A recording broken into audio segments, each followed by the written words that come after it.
There we go. Now we're live. What is going on, Jennifer? How are you this morning? Not much. Just we got some fun stuff to talk about today. I'm excited. I am really, this subject. I'm wondering if it's going to turn into like a 2 or 3 or 4-part series. Yeah, yeah, that's what I was thinking. Because there's a lot to discuss. So what we're going to be talking about today is leading change in murky water. And I guess a brief explanation of what that is before we start showing love to all our people out there in the Omniverse is a lot of the tribe members, NoBS tribe members, we are change leaders by nature. Yes. And often we don't have the official authority within the organization to like lead change with low friction. So we're gonna be talking. I think we're gonna be talking a lot about friction. We'll see where the tribe takes it. And then I think we've all been in situations or with organizations or teams where it's like a stinky situation. And so we're going to talk about that, like how, why, what do you do? What do I do? What does the tribe do? And doing change to people versus like being a part of inviting them to the change. Like that's what we talk about a lot is, hey, Jesse, we're going to do change. And I need you to be on board because we're doing change right now. Like a little bit different approach. Oh yeah. I can talk my whole career as a trade partner when GC started practicing like their practice of last planner system and lean. Like it's funny because and that still happens. A lot of people have the mindset of, oh, this is great because it'll fix the trades. And it's like, when are you gonna fix yourself, bro? So yeah, like doing it to them versus let's do this together, right? Yes. How do you create that change environment? Yes. I'll tell you, I don't have any silver bullets. I only have what I know has worked for me. And I know it's worked for me because I did it wrong a lot of times. I was going to say, I have some examples of the way not to do it, but also some ways that have worked. So yes. Yes. So let's go to the comments. Let's see who's up with us this morning. We got Mr. Nate Price. He's back again. He is, and he brought some fire last week. Yeah, he did. And he was on the after party. Yes. So this is Nate. This is a continuation of what got stirred up in the after party, or at least our interpretation of that. Yes. So thank you for being here. We got Mr. Jim Guntorius. Man, everybody likes the Sharks. Whoever created that visual, like he's a genius, huh? Right, because that's pretty much what we live in most of the day. We got Miss Maya Little. How you doing, Maya? Good to see you. Good morning. Good morning. Ooh, and then the gangsta Justin says good morning, coming in from Charlotte. He kind of poked this topic a little bit too. So I remember he was part of the after party conversation. Oh, yes. No, definitely. And that's the thing, folks. If you're on the replay, you may miss the after party, and that's okay. Just want to be clear that we have an after party every time after we have a live stream.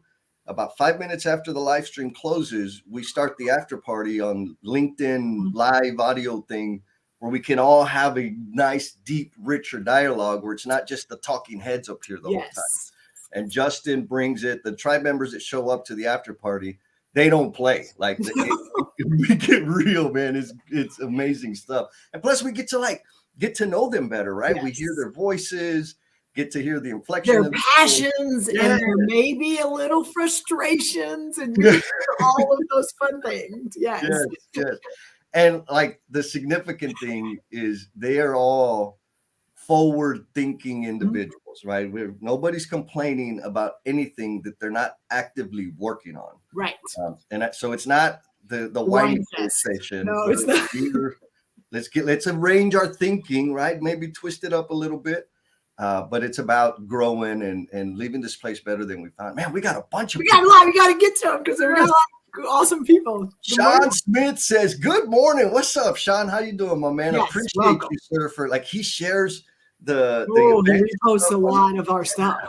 Yes. Thank you, Sean, for that. That's super, super helpful. Yes. Miss Amy coming in from North Carolina. How you doing, Amy?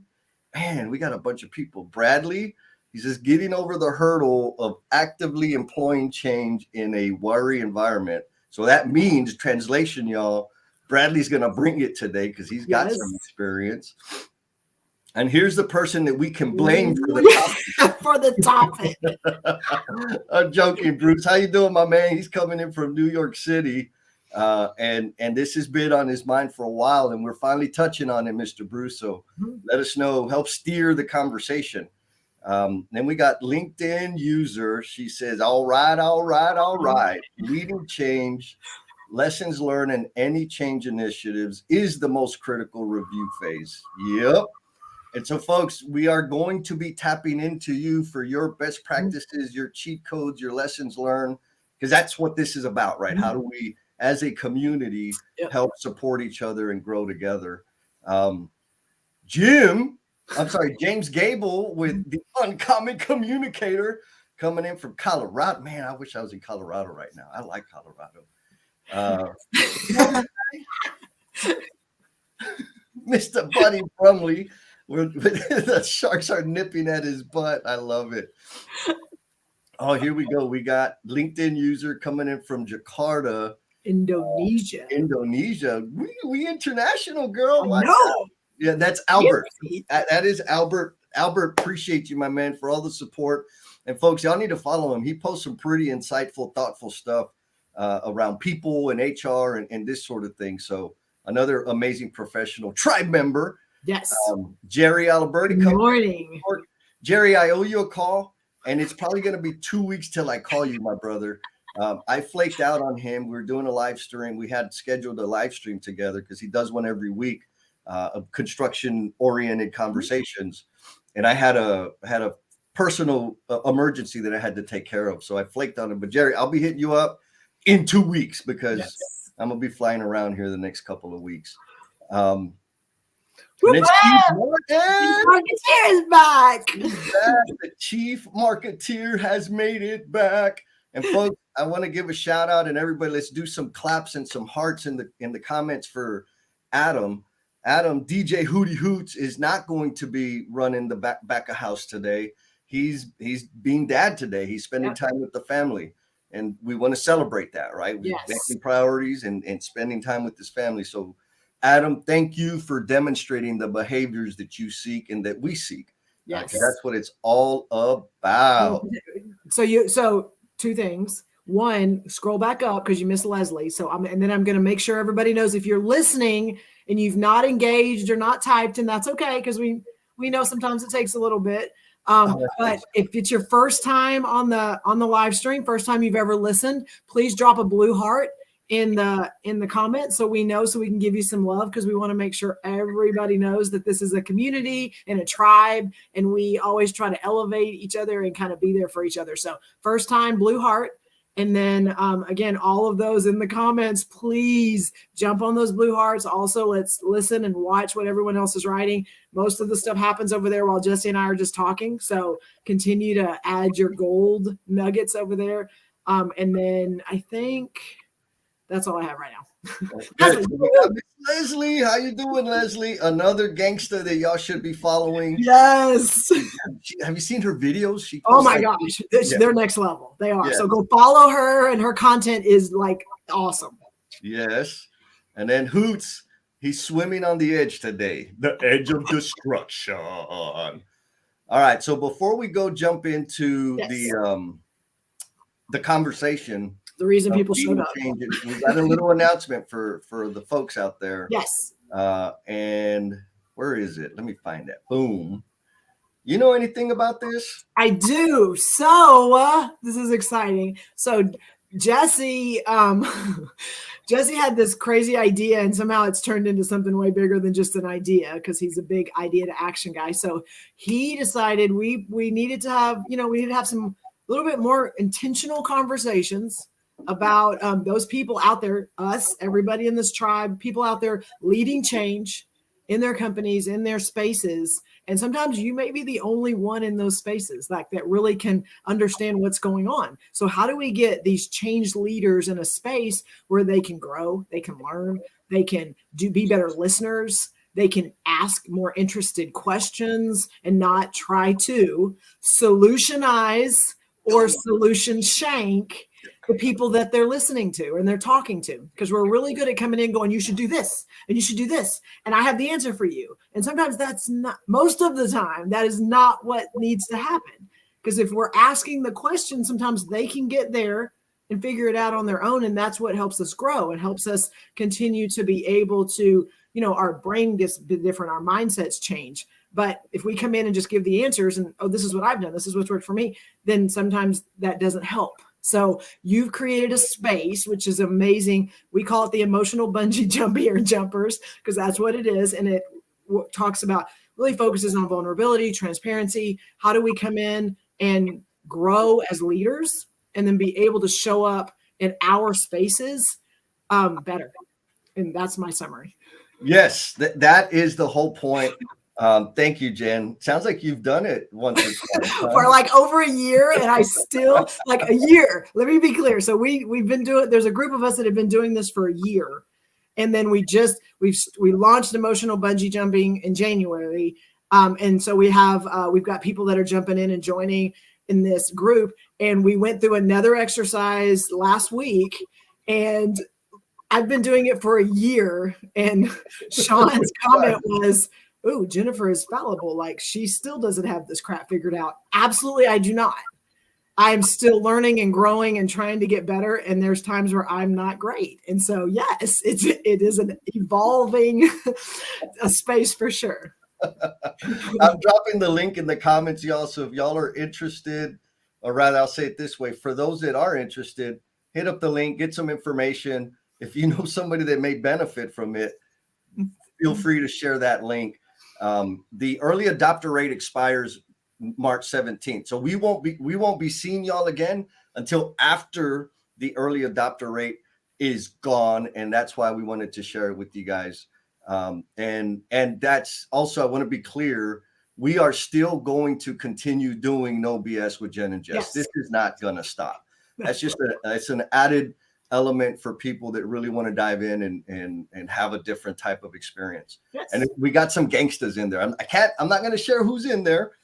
They can self-identify if they choose to, but we got some ballers in there, and it's an amazing experience, I think, for all of us. Yes. Okay, so I guess we should start talking about this topic. Jen, what do you think? Yes. Are you going to wait and do the book stuff later? Yeah, I'll do that later. Okay. Yes. Time. Yes. Sounds like a plan.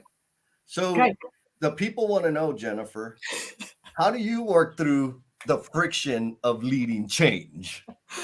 I'm not sure that. Okay, first of all, we're posing this question to everyone out there. So we know people have to deal with sometimes not great times when you're dealing with change inside your organization, inside your departments, and on your job sites. Sometimes change, we know it's inevitable that change is going to happen. Sometimes we're leading it and we're trying to change and make the world better. And sometimes we are the receiver of change being done to us. And so let's make sure that, and so our question to you is, how do you work through the friction of leading change? So that's you as a leading change agent. And then we're even happy if you man, I remember, and Jesse, I know you have specific examples of when change has been done to you. You're going to do change, and that's going to make us better.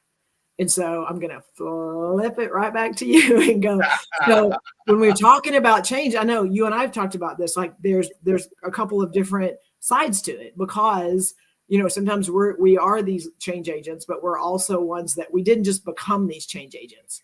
We have grown up and have experienced a lot, and now we're in a place that we want to do it better. I like it. Okay. So since you're deflecting, I'm going to deflect too. We got Miss Dawn Armfield coming in from Good morning. in Detroit. So hopefully you're bundled up and warm with some coffee. Folks, Dawn, we got to hit her up, because I don't know if I recognize the post, but thank you, Dawn, for showing up and contributing. Yes. And So let's love on her, like on her. She's from LinkedIn. So let's go and make sure she's got lots of tribe love on that. Yes. Yeah, gotta bring the love. And so Maria comes up with the cheat right to the gate. She says, with smiles and lots of jokes. Smiles here. Wonder where the jokes are coming from. That's funny. You know, I think so I'm going to start with the leading change with very little influence, very little credibility, you know, leading change kind of as a rookie, I would say, in the workspace, right? Mm-hmm. Like, so when I was an apprentice, it was a long time ago, I worked with a lot of plumbers that they hoarded information, right? Like the journeyman would hoard information and only give me what I needed for like the next hour or two. And so that made me dependent on them. And not only that, it was I remember there was this one guy, I'll never forget. It was my first day on a commercial job site. I had just graduated high school and they assigned me to this one plumber and he asked me to cut some cast iron. He said, man, go get the snap cutters and cut me a piece of cast iron about whatever, 2 foot long. And I didn't know what the hell snap cutters were. And then he said, well, it's those things right there. Like, oh, okay. Like, and that's kind of how he said it. He just like yelled at me. I said, okay. And I grabbed them like, man, they're not like intuitive as to how to use them. I said, bro, like, how do you do this? And he pushed me out of the way. He said, get out of the way. Man, I hate it when I don't have time to babysit.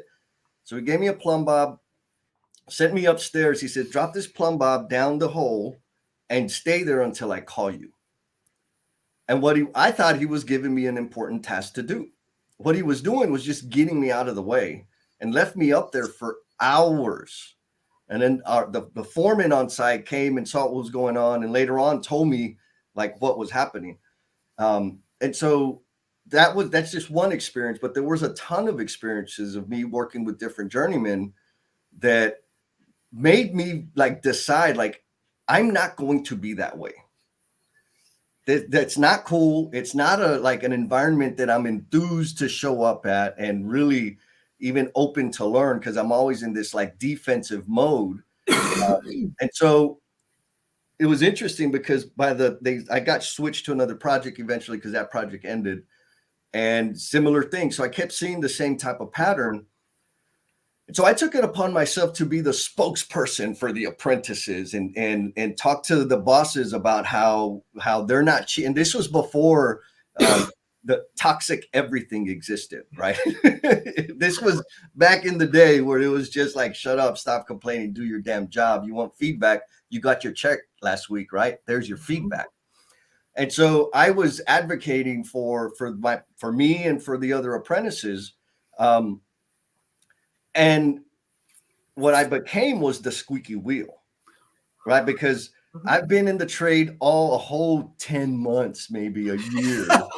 And I'm trying to tell people how to better run projects. So the point in that is that I had no credibility. Right? I did, like, I was new, and the truth was the situation was horrible, right? It was not an inviting situation where people could thrive and grow, but I just didn't have the credibility or the experience to really understand, you know, more of the dynamics that were contributing to that type of situation, because there was a lot of history and baggage. That's how they learned. I mean, we just had a live stream with Davis Walker and I'm sorry, not a live stream, podcast on mental health, and Adam, and we were quoting Jason Schroeder about hurt people, right? So when we think about, like, looking back, these guys were treating me, teaching me, they really believed they were teaching me the way they learned. Yep. Right. And so that's how they were treated coming through the industry. I made very, very little progress on affecting any change because I really didn't know what I was talking about. And it was frustrating.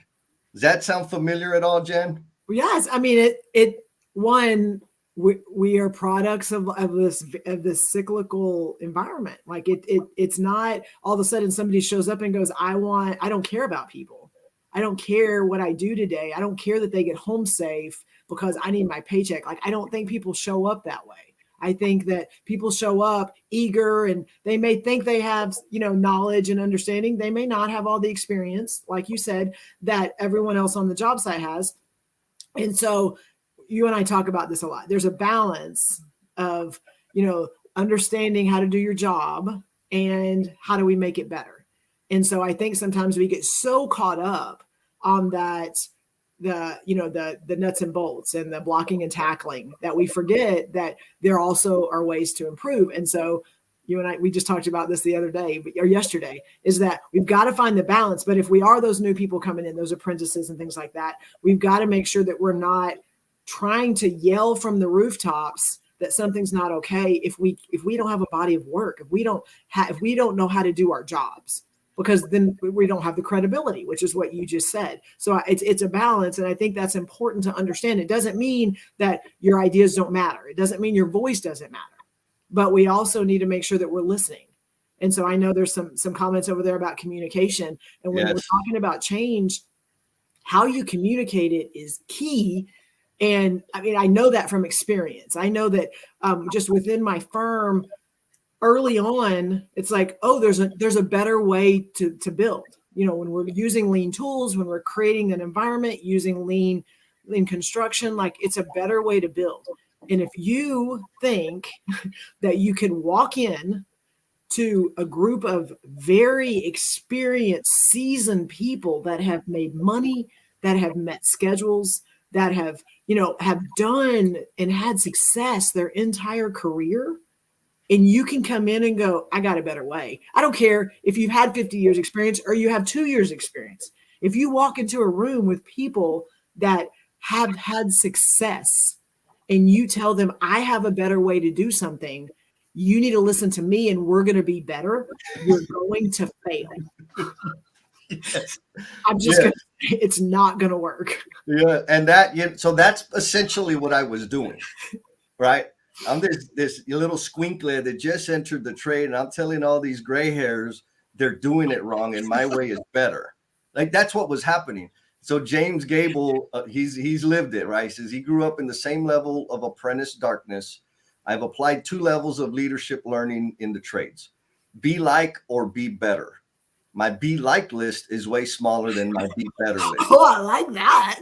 That's powerful, James. Thank you for sharing that, because I was complaining and why, like, in my head, the squeaky wheel gets the oil, right?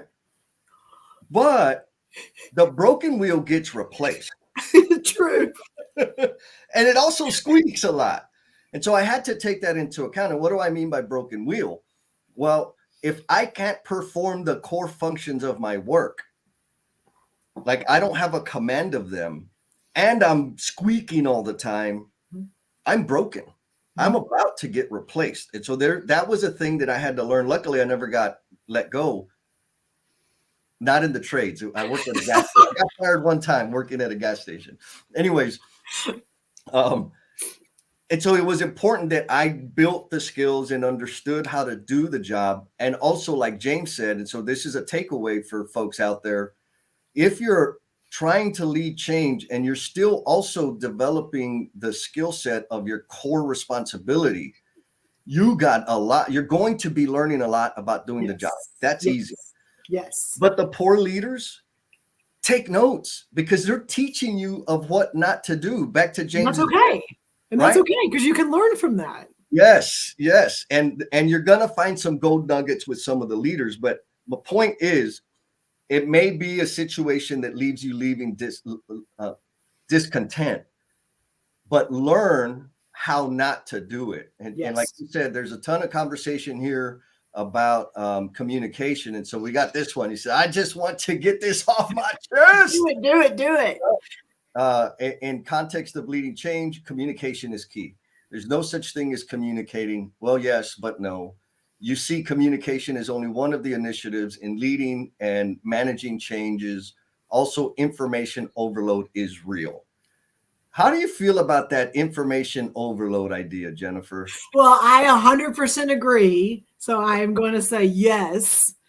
And if we're not communicating that, so I'm going to bring it back to communication, that overload is a big deal. Capacity, overcommitment, those are things that cause us to fail. Those are things that we track and that we publish and we put them out there. Those are things that cause us to fail.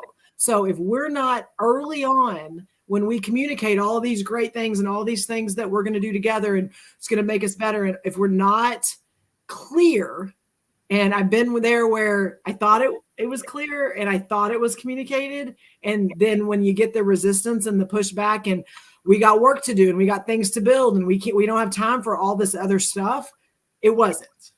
And so if you're not clear early in your communication that, hey, here's some tools.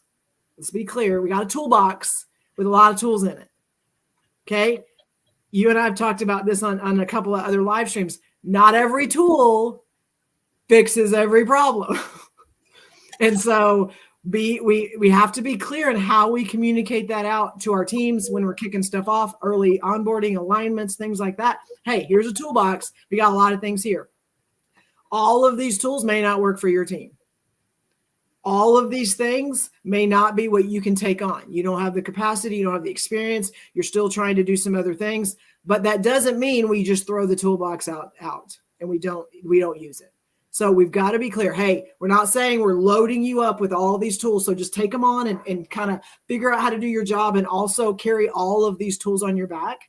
But hey, let's look at these. What are some big things that you're dealing with on your project or you anticipate that you're going to deal with? And then, hey, here's some tools that may work.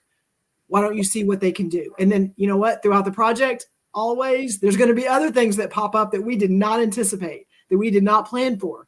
And guess what? There may be a tool for that too. And if we can communicate things like that and not here, we know you got a lot going on your plate. Here's some more things to add to it, but letting it be, hey, pull it in when you need it. Hey, pull these things in that can maybe help you and make things a little bit easier or help you get through things, maybe a little bit quicker, and then see how they work. And then let's have a conversation about it. Like, you've got to be able to communicate that early. If you don't, and they just think you're loading up plates and you're loading up more than what they're already dealing with, and they're struggling because they're working a lot of hours and they're trying to figure out how to balance it, they're going to push back every time. Every single time. If the tool or the change does not ease my pain, I don't want anything to do with it. Bottom line, and the truth is, my process is working for me. And even though from the solutionizer or outsider perspective, it is not as efficient as it could be, clearly I have the capacity to tolerate the inefficiencies that I'm dealing with. Yeah. Right? And you probably had success with them. I'm okay with it. And so again, how do we introduce it so that, and we'll get to that, right? How do you attract people to go off the edge and jump in the deep water? Yes. And we'll get there. Yes. There's a bunch of comments that okay, go. Yes. So I'm going to take it a little different way, but this is important.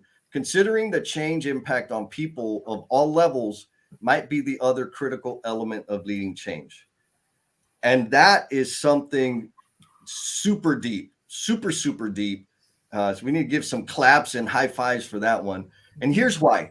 One of my problems when I was at that apprentice dealing with, whatever, I did not know how to speak foreman language.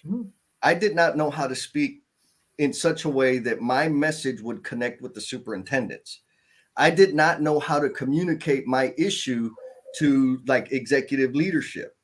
And so I was communicating with this vocabulary that made perfect sense to me, but I couldn't contextualize it to the different layers of the organization. Yes. Right? Now, as an apprentice, I wasn't analyzing my thinking and my messaging in that way. I've learned that throughout my career. And I think that's an important point is we don't understand, yes, I'm feeling pain. I want this to be different, but I'm not taking into account the pain it's going to cause for anybody else in that value stream to make the change. Right. Looking back, I know why it was going to be so hard to make any kind of change. Nobody was talking about mental health and employee appreciation. it was shut up and work, period. Mm-hmm. And so the culture or the conditions within the industry at the time did not entertain this type of conversation. And so for them to go like, you're right, Jess, we need to go get foremen that have a high emotional intelligence. That wasn't a thing, man. Like it wasn't a thing. And so learning how to communicate the issue, contextualize it for each layer of the organization.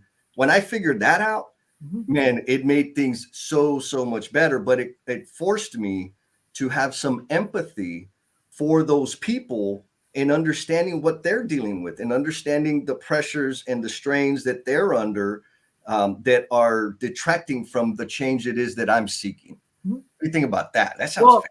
Two things hit me when you were talking about that. I try not to focus on them because I want to hear your words. And so I'm trying to do better at that. Two things. Number one is the words we use are so critical. And so I'm going to throw it back to you in a minute because I want you to talk about an experience that you had this last week. But when we are standing, participating in our daily huddles, okay, when we're at the boards, I hear a lot of people talk about, I am managing the board. I'm managing the huddle. I'm the one up there and I have to make sure that it's done right. I hear those words versus, and I've gone to the job sites and I've been able to facilitate that huddle having not been there the day before and probably may not be there next week. And so the words we use when you are up there and you are managing that board, you are taking on everything on that board and you are telling people what they need to do. That's not the point of the daily huddle, is that you're telling people what they need to do. You can do that without a board. Exactly. And so it's like, if you're the facilitator, and you know, that's a big thing that I do, is I go into a lot of rooms with a lot of different people at different levels and do a lot of facilitation.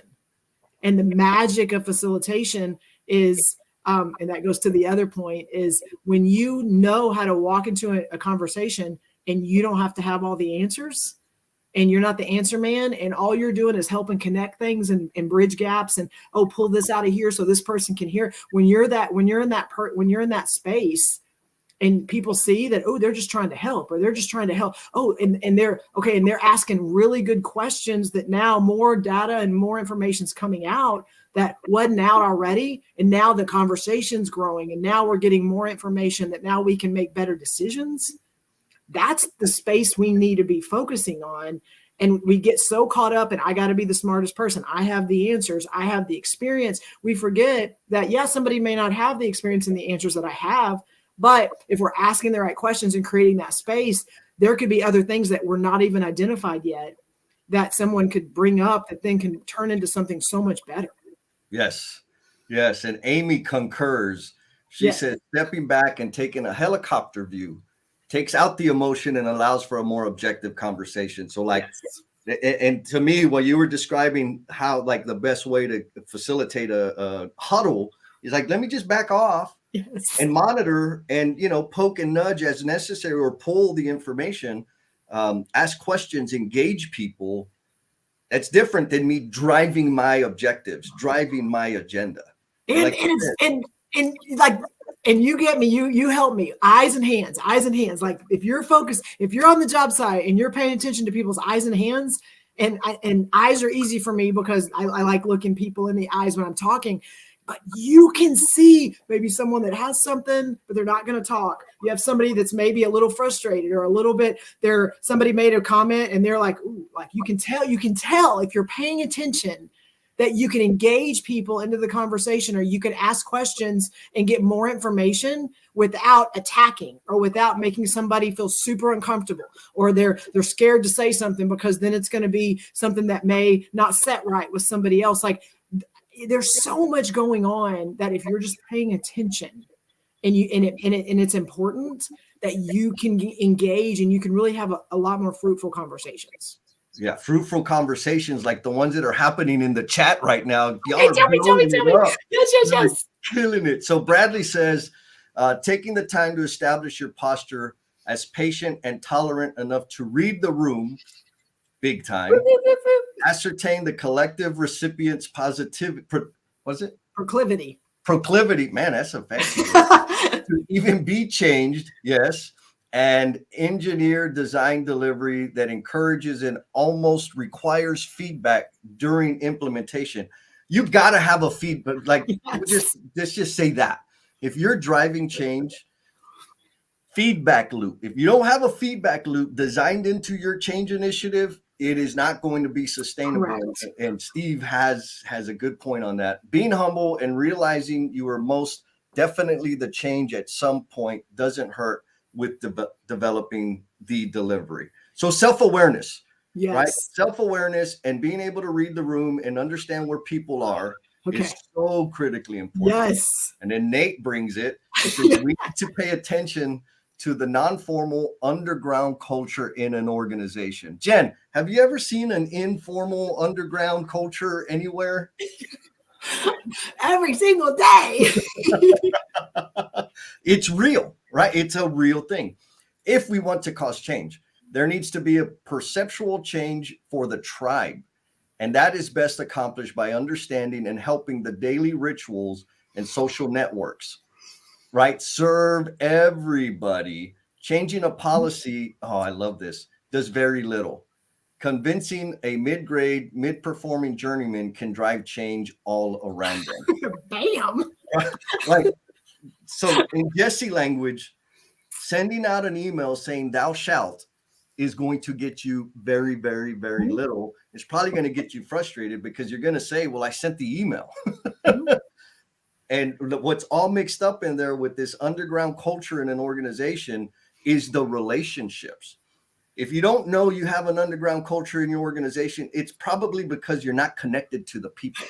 Because you're not part of the underground culture. You're not invited, right? And it's not to say that you have to be a part of it, right? But you've got to be aware of it. And the only way I know how to be aware of that is to have deep, meaningful relationships with people. Like there's been stuff where it's like, Jess, we love the help that you provide, but we have this thing over here going on, and we don't really want you there because you're going to impact the way people behave and the way people show up. Mm-hmm. This was back when I had like formal authority and stuff. Mm-hmm. And like, fair enough. Like, you just tell me when you need my help or how I can support whatever's going on with that. And I'll state, yeah, my feelings were hurt a little bit because I want to go to every party. Mm-hmm. But the main point was we had trust enough for them to say, hey, bro, this is happening. And we don't really want you there because X, Y, Z, which was super meaningful. Fernando, if you're out there, I haven't forgotten. Well, Jesse, can you talk, and just because it's touching on all these things, is when you were visiting a project this week and you were talking with the superintendent, and he talked about like change versus create. Can you dig into that a little bit? Yeah, absolutely. So I got to visit this super amazing project, the only project I've ever seen, and I've been on tons of projects across the country, where the GC team is holding a huddle around their weekly work plan. And it's not the weekly work plan of the trades. It is their own weekly work plan for each member of that team on the tasks that they're focusing on that week to execute. Super, super impressive. Anyways, that was like the fun part. But the other like really big part is one of the superintendents in there was talking about change, or the question, the question that comes up all the time: how do you get buy-in, right? And his response was, well, I don't want buy-in. I want to build trust, which is a totally different way of looking at it, right? And for me, what I took from that was when I hear people ask me, Jesse, how do we get buy-in? I think what they really mean is, how do I get everybody to comply? To do what I say. Why don't they just do what I want them to do, right? That may not be, but that's the feeling I get. Mm-hmm. The right question is, how do I build trust? Because if I build trust, that buy-in thing that's bugging the hell out of me totally disappears. And so that's maybe a question for folks out there. How do you build trust? I mean, I know how I do it. Mm-hmm. We can talk about that. Now, the other thing that he brought up was there's a difference between changing something and creating something. And there's a lot, that is the very that's a whole show. That's a whole show. But fundamentally, he pointed out the way we create something is by starting at the beginning, and we do it every day. I was like, bro, like that was so simple, right? I went and got me a tattoo. Can I show my tattoo? No. So it's like, again, changing in this definition or this context is coming in the middle of something and course correcting and adjusting. When you're going up against momentum, you're going up against, I forgot what the word is. Anyways, there's things that are already in play.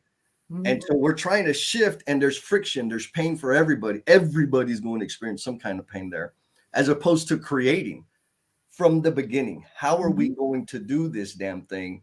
And then do it every single day, even when it doesn't necessarily make sense, right? A lot of times I hear, yeah, we know that's going to be good.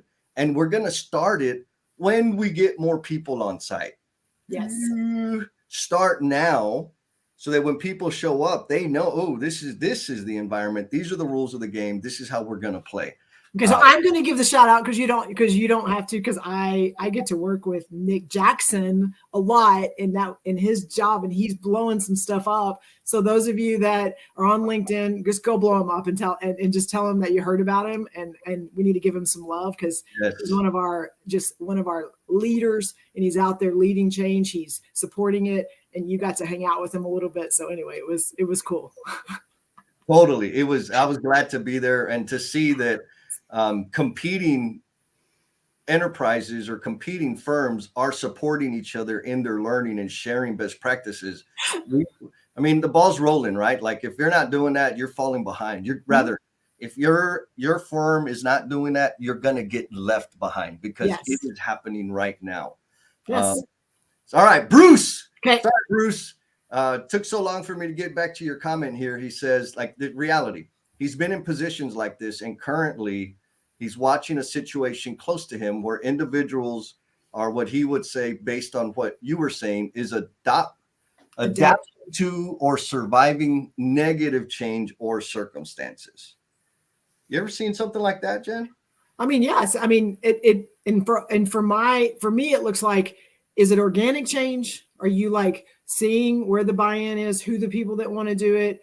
What does that look like versus, hey, here's a new manual, here's a new rollout, here's a new policy, and we're going to adopt this because it's going to make us better. And I mean, we touched on it earlier, but to me, when you get change done to you, can you survive it? Can you get out of it without drowning? Versus if you're a part of the change, if you're a part of what's happening, then you're going to be able to ride that wave and be able to help get it where it needs to go. To me, that's exactly what I know. Our firm started one way, thinking this was the better way to do it, because you're trying to do things across an entire organization. And we realized very early that, again, if we didn't include those people that have done a lot of amazing things and let them be part of the change, you're going to have more resistance than you are buy-in. And so you've got to make sure they're a part of the change. Yes, and yes. So we have one. I'm going to cheat here because this is kind of my love language here. Okay. Dawn says one observation she has in skilled trades is something that is perceived as reluctance to document the how-to. So she's like experiencing this, right? Of jobs, because no two jobs are exactly alike, which is true. But if we can document how to do the elements of the jobs that are repetitive, i.e. what a tool is, how to use it, when to use it, and then use job instruction. So folks, if you're not familiar with job instruction, look up TWI, Training Within Industry, job instruction. Again, that's my love language. I love that stuff. And we can't help transfer that knowledge, but doing this is a skill. So actually translating the work into job instruction is translating it is one skill, and then actually executing job instruction is another skill. It's not something everyone can do easily. She's had success teaching a guy who wanted, and it continues on. Now, the reason I want to bring that one up is because there's some tools in there that are very useful For some people, they're going to feel like that's just too tedious. That's so much stuff. Like, let's just do the damn thing. Sure. But in the environment that we're currently in, business needs to adapt quickly. Yes. I mean, straight up, we've got to learn, we've got to adapt. When we have the core elements of the work, of the jobs, documented in such a way, and documentation, I'm going to be talking about this in Dallas next week. A lot of people have it documented, but if it's not incorporated into our, I'll call it onboarding, but like training people, who cares if you have it written down? Now, when we have this and we can bring people into the organization, into their specific role within a reliable time frame, right? Like if I do this training, they're going to understand that skill. They're going to have a command of that skill within 3 weeks or whatever it is. We are better equipped to absorb change. All right. Like if I don't have some mechanism to help people get really good at their job really quickly, they're dealing with trying to figure it out on their own. And then we got a new initiative and another initiative and another initiative. And all of that just get like, whoa, we get overwhelmed. So thank you for sharing that. Like job instruction is a phenomenal tool to help accelerate our ability to adapt, to learn, and absorb the change, because we have the stability of how to do our core responsibility. Yes. What do you think about that, Jennifer? Well, a lot. And so from me, everything that you just said, where it hit with me was inside my organization. I can go, we need to work on this. We need to work on this. This is what's important. This is how we're going to get better. This is how we're going to be amazing. Like those, that's great. I can come up with those all day long, but I'm one person and we are a very big organization. And so what I did is I tasked a group of, change agents within my firm and said, hey, what are some things that we like really need to be thinking about? And one of them, and I don't know if he's on today, but if not, go love on him, Rob Grady. Rob Grady said, Jennifer, like, this is all great, all these tools and all these like ideas and things that are going to make us better. But do we ever stop and think about the workflow and the processes by role? And I'm like, what? And he's like, I'm not saying that we don't have those basic compliance checkbox things. Like we understand those are important. It's construction. But is the person that's doing the work, when they come in at a field engineer, project engineer level, and when they're learning it and being able to do that versus a senior superintendent looking at it, are we looking at it by role and how those people fit into that process and that workflow? And I was like, whoa. So now, because the way we're structured, we are getting a resource team that, that we are now going to have a team digging into what does that look like and how can we look at that and make things better and help people that are coming in that can, understand the basic part of it, but also those leaders that are out there having to lead it and what does that look like and how is it different? So yes. No, that is gangster. Like just use Last Planner System as an example. We're doing it. And and this is a common thing. Most of the folks interact with it so that we could teach the foreman their responsibility to the system.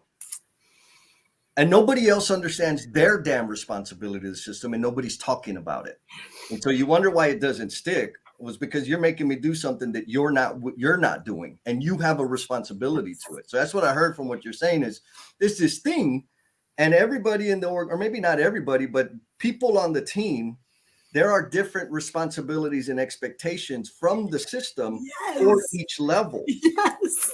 And breaking that up and being clear about project manager, this is your responsibility.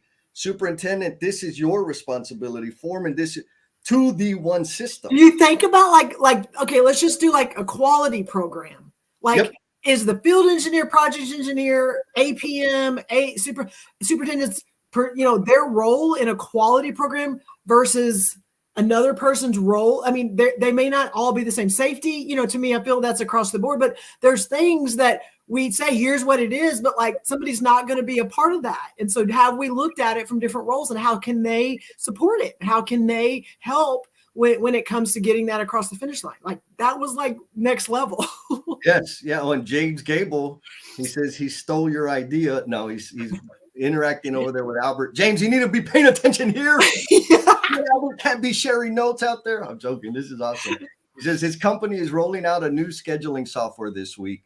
The vetted it out and created a SME team of super subject matter experts. This team is there to talk about all the issues they ran into, and the best parts is they create a feedback loop.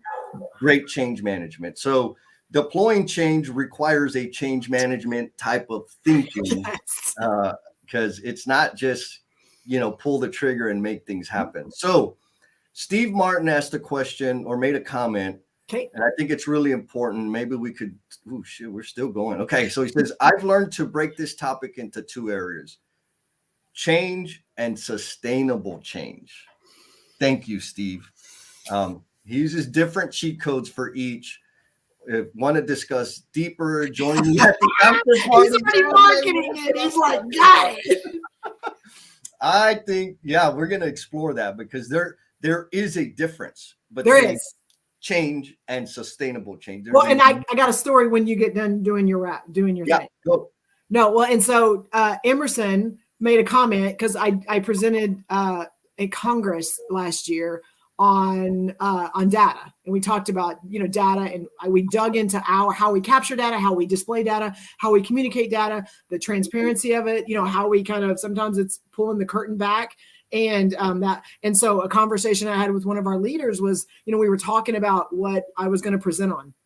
And it ties back to what you had just had up there, and he was just like, well, Jennifer, is that smart to like show them all our stuff? And I was like, yes. And he's like, okay. And I said, let me tell you why. He's like, we're going to talk about all these amazing things we're doing, and then what's the question going to be? And he's like, what's the question? I said, it's going to be how did you do it?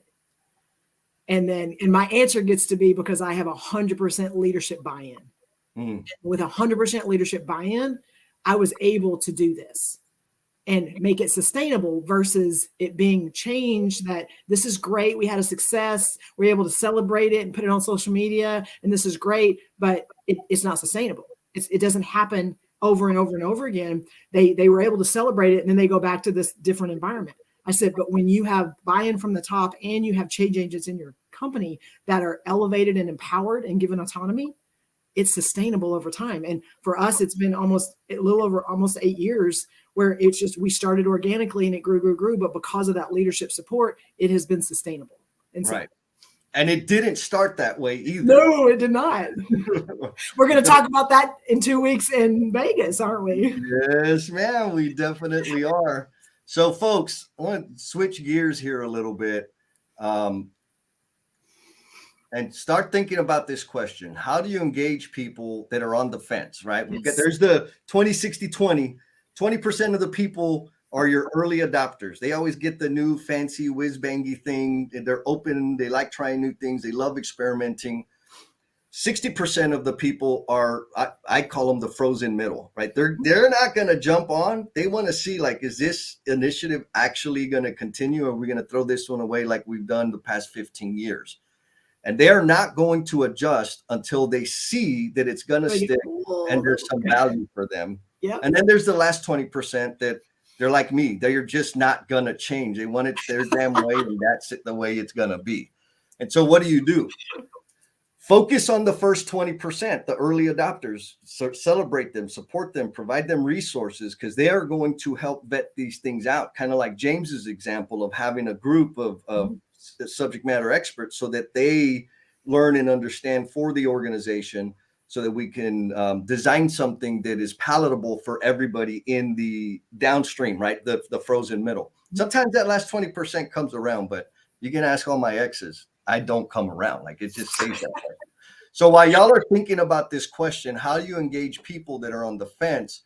I want to go and share some of the cheat codes that folks have shared. Yes. Trust.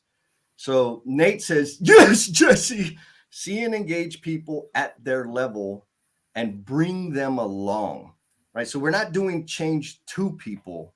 Yes. We are creating change with people. And that's that's really important. It's important. Right? It's difficult because my ego, my performance, my execution, my status is attached to the progress of the change. Yes. And so I want to hurry. Like, no. We've got to do it together. Mm-hmm. Bruce says, I found that the first people I trust are the ones I respect. I think that's absolutely fair, right? So behave respectfully. And also for Bruce, and I'm sure Bruce does this, be clear about what it is that you respect so that people aren't just shooting in the dark, right? Give them an opportunity, set them up for success. Steve Martin says mutual trust guarantees authentic buy-in, right? So trust is kind of a mutual thing. I've trusted people that I sensed didn't trust me. And because of that, I was more guarded with them, right? So it's absolutely an exchange. I saw a little reaction from you there, Jen. No, I just recently had a conversation with my daughter, 14-year-old Bella. And she asked me a question, which it's interesting that it ties to this. She said, Mom, she goes, what compliments have you received from people that like really like warm your heart and what make you feel good? Ooh. And she goes, and I was like, ooh, and I started thinking about it. And I said, well, it's those I said, for me, it's the compliments I get that it wasn't like, oh, your hair's pretty, or, oh, I like your shirt. Because like there was nothing I did to get them to say that. I said, but I love the ones of like, you're a good friend, or thank you for listening to me, or that really helped me, because then something I intentionally did, caused a reaction in them and made them like feel like that I'd done something to help them. And and it was cool because she was just like, yeah, she's like, the ones for me, one of them was that you smell good, which is like a 14-year-old thing. And then the other was just like, yeah, when my friends tell me like, like you really, I know you care. And like, and let's take that and amplify that to what we're talking about, respect and trust. And it's like, when people feel it, when they feel it, it doesn't have to be, I'm going to do you and I'm going to do you and I'm going to make sure you feel it. But when the way you and I talk about this all the time, the way we show up, and the way we exhibit the behaviors we seek. Yes. And like, it's so simple, but is that how, when you're in the middle of something, is that what you want them to be doing to you? And it, like, when you're thinking about it from that way, sometimes you're going to realize, well, crap, like I'm doing this, yet I wouldn't want someone to be doing that to me. Mm-hmm. Yeah.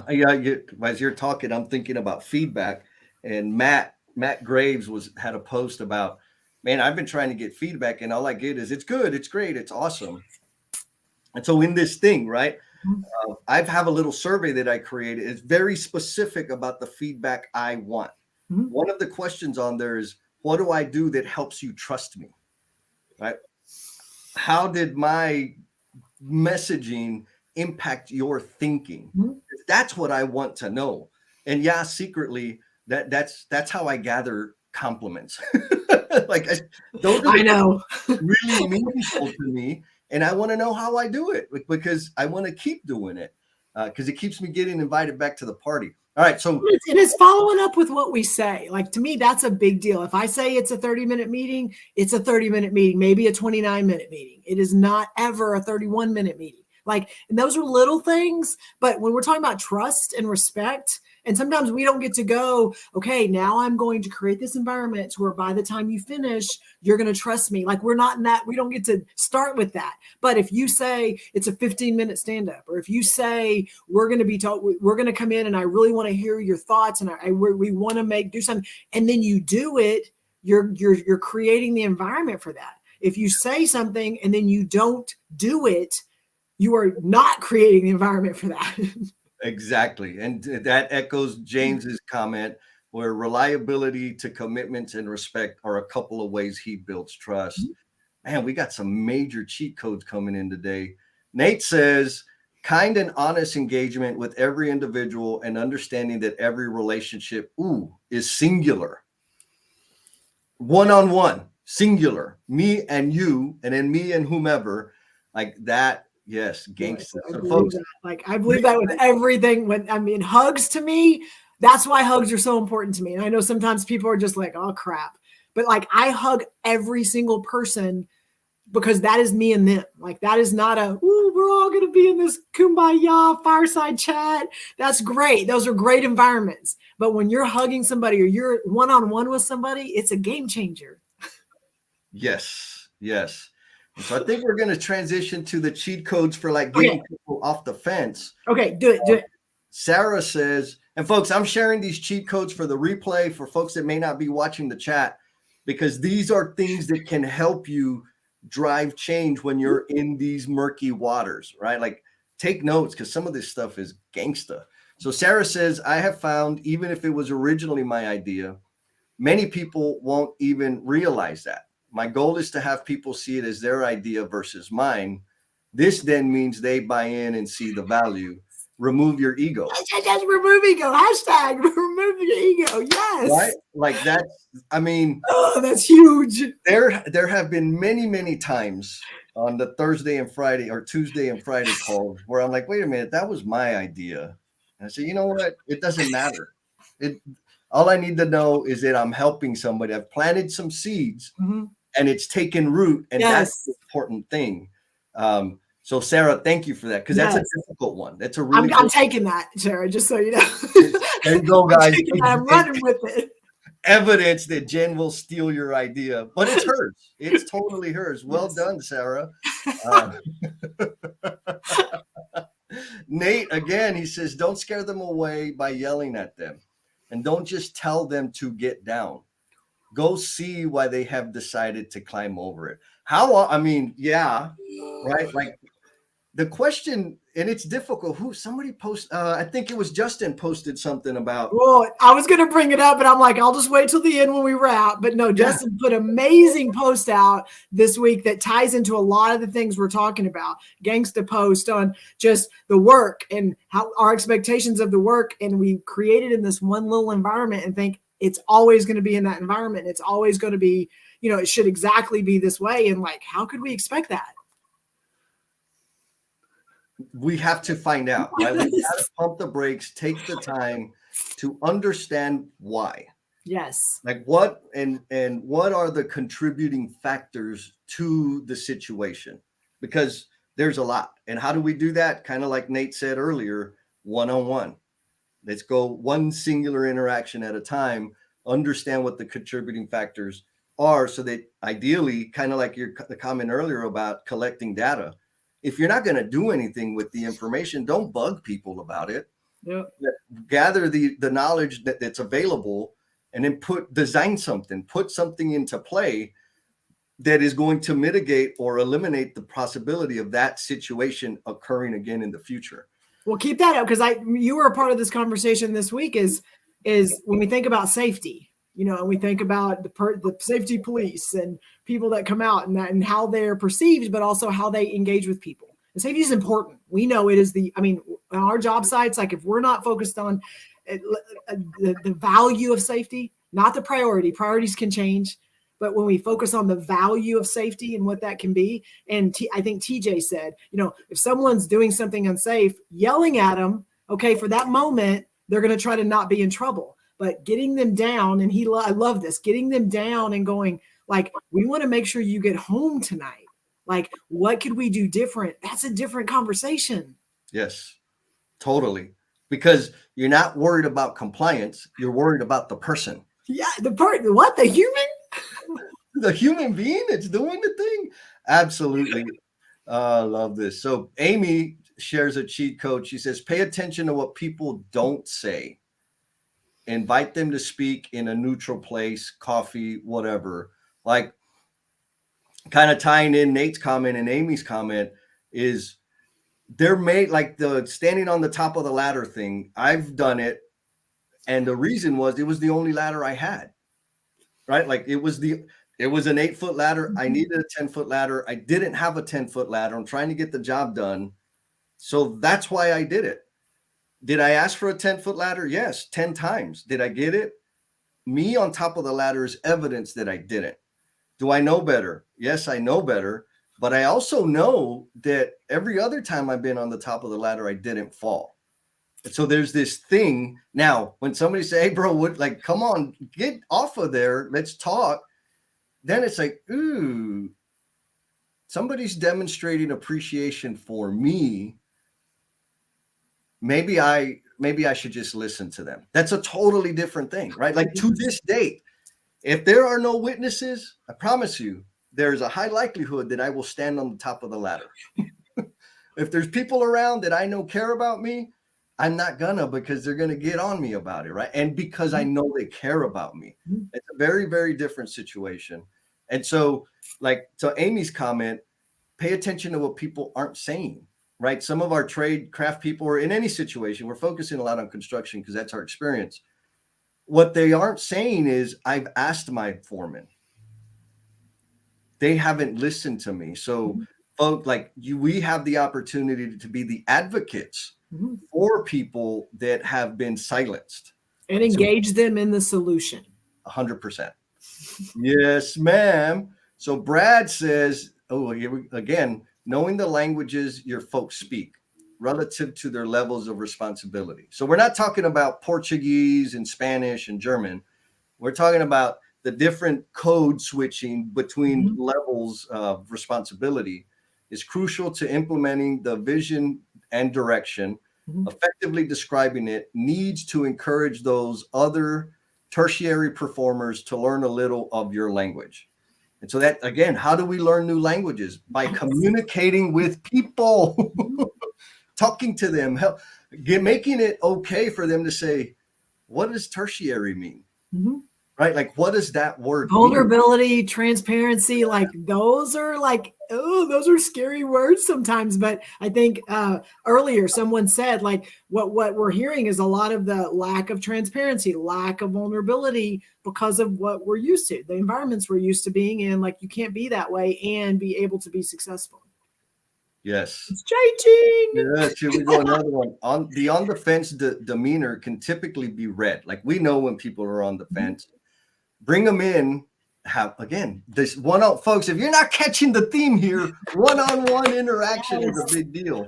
Have them one-on-one, connect on a personal level, and lead by being in the trenches. Be there with them. Have an understanding of what it is they're experiencing. Yes. And we talked about this week again. We had some really good examples, but a takeaway from a job walk is, Jesse, and this was, I mean, you brought it up in the takeaway from someone on the job site. It's like, I never thought about that. But when you go walk the job, and this is one of Jesse's cheat codes, when you go walk the job, instead of looking at the production and looking at the outcomes, turn and look at the eyes and hands of the people doing the work. Like, it's a different perspective. Totally. So again, like, we're running up on time. I know. So we did a little exercise, a little sample of the sweat equity improvement. And you were tasked to stand outside. There was some electricians doing some roughing in a ditch. We were there for about 10 minutes. And you were studying their work. You were tasked with focusing on the eyes and the hands of one individual and write down all the steps. What did that feel like? It was, well, it was hot and it was dusty and it was like not a good, I mean, it was just not fun. I mean, I'm going to say it wasn't, it was fun for me because I was learning, but it was also like just not comfortable. Like it was, okay, how much longer? But I'm documenting everything that's happening and step by step and all the different things. And it was almost like, I'm going to say, it's not burdensome, but it was just like one of those where I'm just like it just didn't feel good. Okay. And you were standing there taking notes. I was taking notes. Yes. It was just not, it was hot. And there was a lot of, just little element things that it was in, it was not the greatest environment. How about that? It was not the greatest environment. Now, how did you feel about the two gentlemen that were in the ditch doing the work? I just wanted to give them a canopy and some water, and I wanted to help them. Yeah. How long have you been in construction? 20 years.